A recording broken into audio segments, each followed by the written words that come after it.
صحابہ کرام کا یہ طریقہ تھا کہ انہیں کوئی بھی معاملہ درپیش ہوتا، کوئی بھی بات ہوتی، وہ حضور صلی اللہ علیہ وآلہ وسلم کی خدمت میں حاضر ہوتے اور اس معاملے کو عرض کرتے۔ کوئی بیمار ہو جاتا تب بھی حضور کی خدمت میں آتے، کوئی فائنینشلی پریشان ہوتا تب بھی حضور کی خدمت میں آتے، کسی کا جانور بیمار ہو جائے، الغرض کوئی بھی معاملہ ہوتا، حضور علیہ السلام کی خدمت میں آتے، وہ دریافت کرتے اور حضور ساری پریشانیوں کو اللہ تعالیٰ کی دی ہوئی طاقت سے ختم فرما دیتے۔ اللہ تعالیٰ نے آپ پر جو تمام انبیاء کے سردار ہیں یہ خصوصیت آپ کو عطا فرمائی تھی۔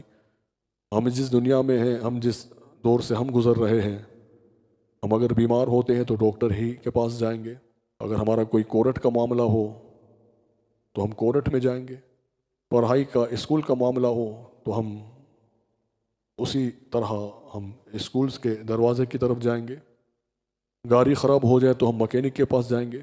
مگر صحابہ کرام حضور علیہ السلام کی بارگاہ میں کوئی بھی معاملہ ہوتا وہ حضور ہی کی خدمت میں جاتے۔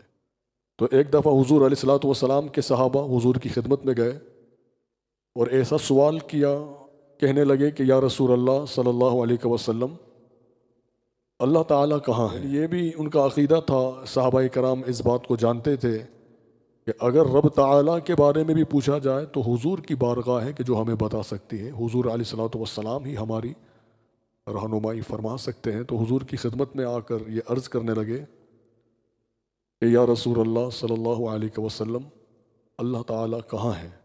مجھ سے یہ سوال کر رہے ہو کہ اللہ کہاں ہے؟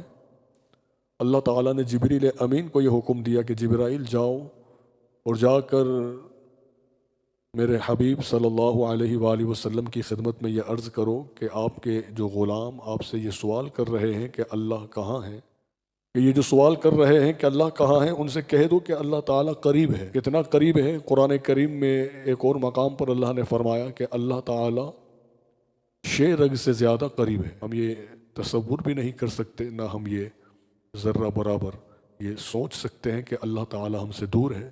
کہ دعا کرو، مجھ سے دعا کرو، میں دعاؤں کو قبول کرتا ہوں۔ اللہ تعالیٰ کی رحمت جو وسیع ہے، ہمیں اس کی رحمت سے مایوس نہیں ہونا چاہیے۔ مشکلات کو حل کرنے والا ہے، بیماریوں کو دور کرنے والا ہے، رزق میں برکت دینے والا ہے، زندگی دینے والا ہے، اور وہی موت، اسی نے زندگی کو اور موت کو خلق فرمایا۔